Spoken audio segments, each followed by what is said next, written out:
Hello everyone, I'm Martin Silva, CEO and founder of Maqui, which will basically revolutionize grocery shopping with transparency, a $250 billion industry that is affecting consumers all around the world.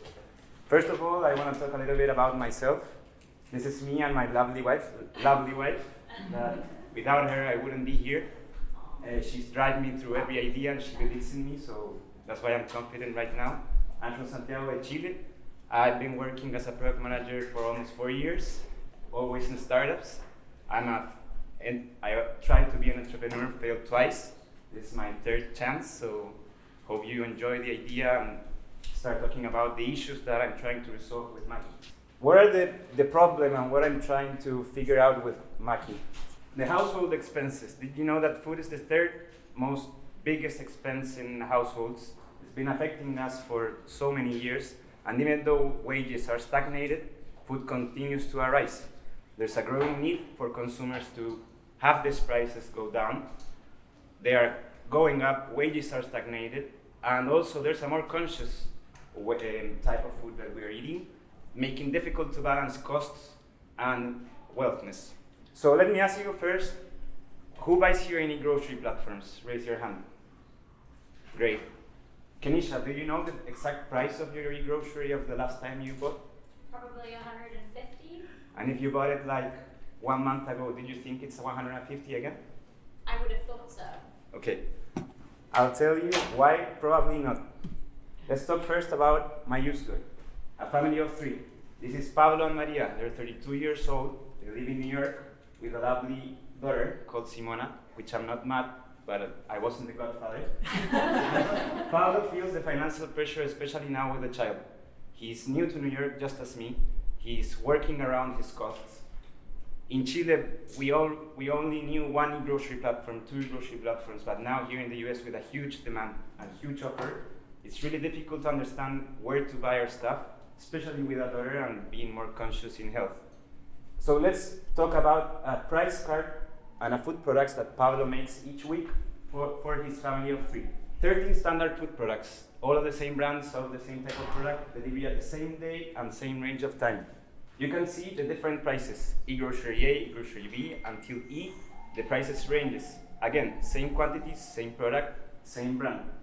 And you can see that between the e-grocery A and e-grocery C, there's almost a 26% of difference in cost. That's crazy. But at the same time, this works on a savings in a month in 97.36, and in a year almost $1,000 in savings.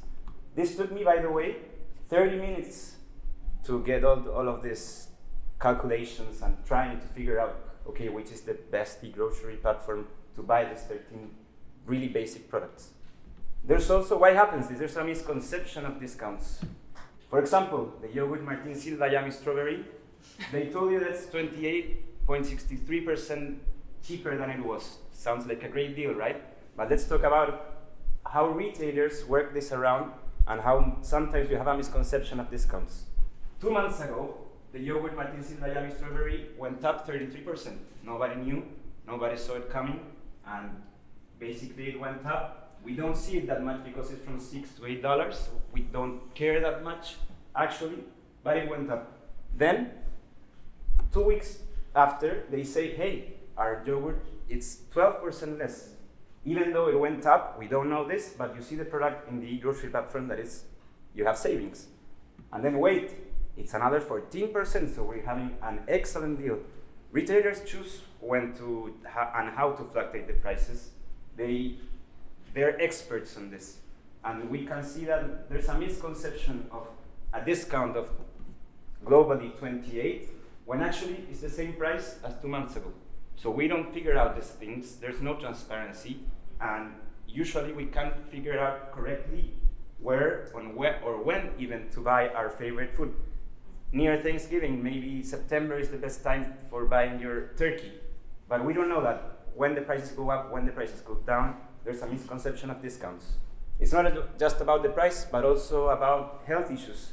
Only in July, almost 125 products were recalled. Boar's Head, as you already know, cinnamon sold in New York recalled for testing finding, and massive grocery, vegetables, and fruits were recalled in New York. So the problems, it's a price transparency issue. There's a huge market fragmentation. We can't look for deals only in e-grocery A, e-grocery B. We're used to one e-grocery, so it's difficult to understand and figure out where to save costs in food products. There's an inefficiency and low convenience. What I bring here to you guys, it's Maqui, which will revolutionize the grocery, shopping with transparency and help consumers, and if you don't believe it, for free. Maqui basically is a web responsive, free of charge for consumers. It's an e-grocery platform like every other, but nicer, a smart cart building that will help you save costs, news and updates that will maintain us a vigilante and an agent of transparency. We are innovative with an AI scrapping technology. We don't have to ask for supermarkets for their products. It's just a web scrapping AI technology. And we have advertising and recommendations. How does this is our homepage. You log into Maqui, you can see the news that are important in food products like the recall and vegetables. You can see also the price range for different products and relevant news. For example, the medium has avocado that has been fluctuating 2 months like this. You can see actually if you will have a good price for avocados, it's a good time for buying, or maybe in January or February is the best time if you want to make a ton of guacamole. There's a dynamic price agent for relevant products shifts. Also, at the same time, we will have warnings. Warnings, for example, if the Maqui grocery store vegetable recall in New York, they will have some icons so you can know globally, even every e-grocery shop you're buying, this product may be a recall or may be bad for your health. We will also have an e-grocery platform like every other, but nicer again. Every product that e-grocery sell will be in our platform through AI web scrapping. And finally, and like the feature that I'm most proud of in Maqui is the smart cart building. Once you build your generic food cart, it will show you which e-grocery platforms have availability in these products, which is the cheapest smart cart to buy from which e-grocery, and which is the earliest arrival.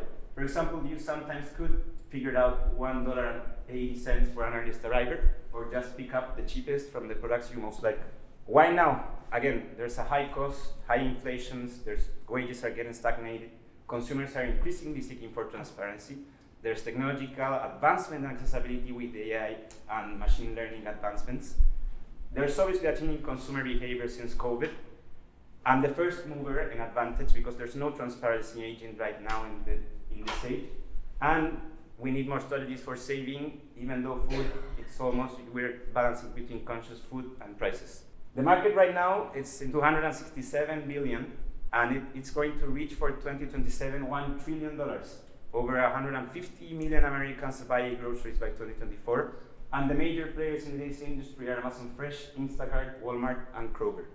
The TAM, SAM and SOM, really quickly, the TAM is again 260 billion roughly, the SAM would be 165 billion, and the SOM would be 17.5 billion with 1.5 million users. This means Maqui capturing 10% of the SAM. It will help Americans save approximately 1.75 billion annually. The competitive analysis, there's a huge amount of offers in e-groceries.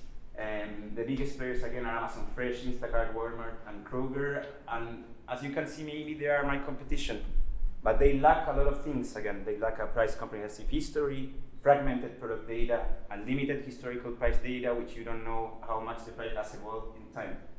Basically, they are not my competition. I want to make collaboration with them. I'm not competing against Amazon Fresh. I'm not delivering food. I'm just showing you consumers the actual reality of how prices fluctuate and where to save the amount of money.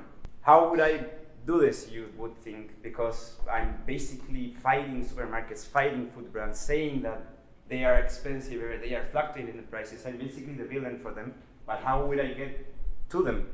First of all, there's a revenue model of advertisement and placements. With a great user base, we will have the possibility of pay per impression, pay per click, and product placement per cart. Really quickly, Walmart with the best deal at $13, they can offer the same product, the avocado, but the Walmart avocado, for a lower price and show the user, hey, by the way, you have a cart with the avocado Martin, let me offer you the Walmart avocado that is $1 cheaper, and your cart would get not even $13, but $11.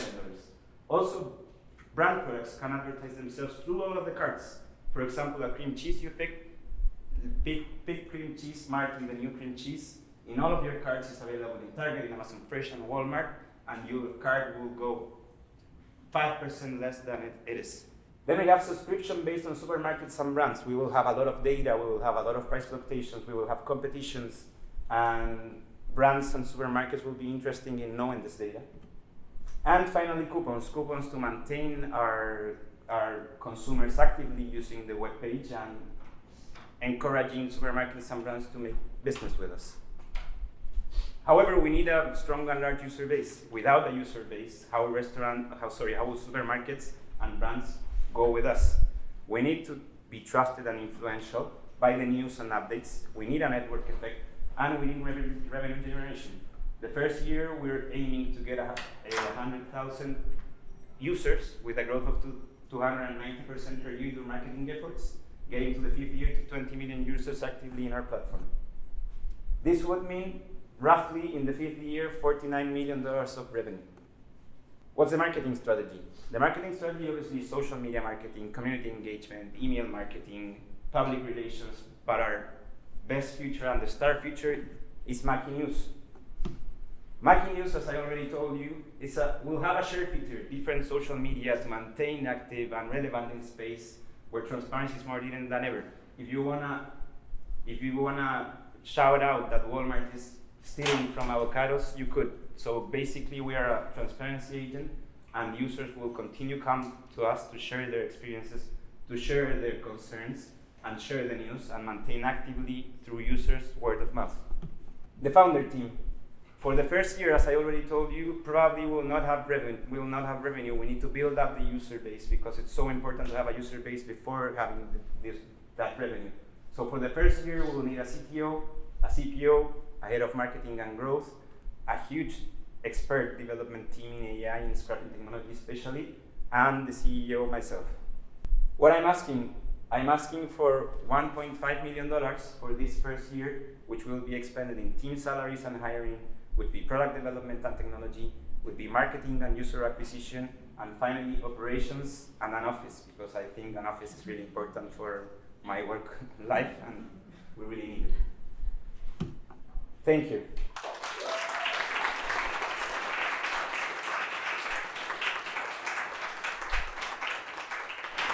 Questions? I have two, but I'll ask one first. The first is at the beginning you spoke about how you failed twice when you've taken on your own entrepreneurship ventures. I'd love to hear what you've learned from those, things not going your way, and how that's applied to your experience pivoting with Maqui. Yeah, that's a great question. Actually, for everyone that wasn't in their individual Capstone, I pivoted for this idea 2 weeks ago. But I didn't rush it because this idea was an idea that I had when I was back in college. I had this idea with some friends of transparenting prices for everyone in the product area, like jackets, shoes, etc., where to buy those fits, and how products like before Christmas, they say they have discounts, but they really went up 2 months ago and they lie about the discounts. So this idea was really, I'm thinking of this idea like a long time ago, and I always say to my friends like, hey, let's make this idea. I want to be my own boss. Let's do it, but I've never tried it. So this was really natural and fluent for me. And what I've learned before, there's no bad idea. I think there's ideas for every place. And failure, of course, it's difficult the first times, but then you get used to it and you start building up. And what my father taught me is the day you are mature are the day that you don't care what nobody thinks of you. So that's something I got into my spirit. And this is a great presentation, and also, fun fact, the average age of a successful startup founder is 46. So generally there are a whole series of failed startups before someone lands the one that really kicks off. So take heart. I'm curious to hear more about Maqui News. So, especially given all of the range of content that's online, wondering how you validate that the information that you're posting on the news section is legitimate, especially when it comes to things like recalls, which Yeah, that's a really important point because fake news is huge nowadays, and Maqui wants to say the most truthful notice and news like there's happening actually. We were planning on partnerships with media and communications that are trusted by us, that want to also um, continue to this transparency issue about food, and those partnerships will lead us to avoid fake news and also give that media usage basis through our webpage. So we'll validate our news through them and also generate, it's a win-win situation for us and for them. also one suggestion, having worked in government and written so many press releases, just going straight to the source like FDA and ingesting the press releases will make the press people feel so valuable and happy, and also maybe help to validate the information. Yeah, by the way, I'm also thinking of all the data that I'm figuring out about price, and it's a really important job of what news put here, what's relevant for people before Thanksgiving, show the turkey price, etc. I think this data is really important for institutions and governments, so having like funding from institutions and governments is an option for me, basically because of it's free for users, and it would be a huge help for families in the United States. Thank you. Abhijit? Hey Martin, great idea actually. I mean, I can totally relate. I can't hear you, sorry. Great idea, I said. I can totally relate staying here in New York, and also coming from a family retail background, I can also relate the discount strategy that retailers have typically. One question on your revenue model. Instead of going with advertising-based revenue, did you think of having a commission-based revenue where I'm guessing you'll essentially be redirecting the users to their website? Yeah, so that's a long-term plan because I use AI web scrubbing. I don't need the permission for Target, Walmart. I don't need partnerships with them the first year to take all of the information and place it on my website. But afterwards, after my long-term plan, when I figure out partnerships with advertisement, etc., the idea is that in the shopping cart, if they agree for an integration with them, that it's a huge if. They don't have to, but it will save a lot of time for the consumers, and it's really relevant for me. We will have an integration for the Pick the Smart Card. Nowadays, in the first year, the Pick the Smart Card will not redirect you to the Walmart or Target because we're not partners yet, but it's a long-term plan, and pay-per-click will be finally a revenue model in the advertisement and placement, where we will start charging just as advertising and going to the page, Target, Walmart, and every grocery, because they are redirecting from our page. Thank you for your question. Art? So I have 3 questions. Number 1, now that you've done this, how, I know because you came into this class wanting to do another startup. Yeah. How are you going to do this? I would love to. Okay. Then question number 2 is, while you're out getting your information ready for your fundraise, what are your next steps? What is your rollout plan to be able to show proof of concept to your investors? The first step is getting a technical person with me to partner, to understand the business, to get the passion that I have. I have a lot of friends that are developers, and I'm talking to some of them, pitching my idea to them. So my first step is pitch the idea to a great CTO, because without that partnership, I'm not that technical to build a platform. I won't progress in this idea. I need that technical. I need a co-founder, basically. So that's my immediate next step, even before asking for fundraising money. So that would be my short-term, immediate next step. We're smart.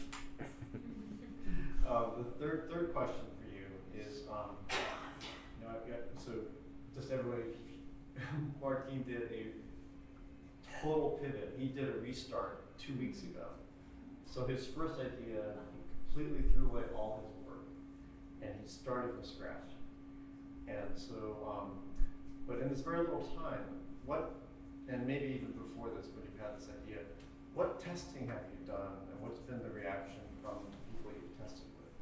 The testing I did was ask, like the question I asked Kenisha, like first a really logical question to see if the consumers have in mind the prices of products. Like I ask my friends and people I know, like, what's your favorite product? Yogurt Martin Silva strawberry. What's the price of yogurt Martin Silva strawberry? And they told me like 5, 4. People don't have like an exact concept of the price in food. I think the prices are so small that the variations are almost imperceptible for people. So that was my first insight, and was really interesting to see. Me too. Like, what's the last time I bought any grocery and the price? I barely remember. I can see ranges, but we don't know when we are saving and when not. So that was my first understanding. And the other stuff that now I'm married and my friends are having kids, it's more important than ever. Like when I was 20, I think of this idea and I thought about maybe money or being famous and be my own boss. But now, like, it's a real issue that I see in my friends and I see in people around me, and that made me more passionate about it, because I'm not only making my dream of being an entrepreneur, but also helping society and helping people I care. So that was a huge, like when I got to this idea 2 weeks ago, I got so passionate I didn't understand why, because I had this idea for so long, and it's the first time I have worked on it. So it made me really happy, and even though I worked a lot, I'm happy about it.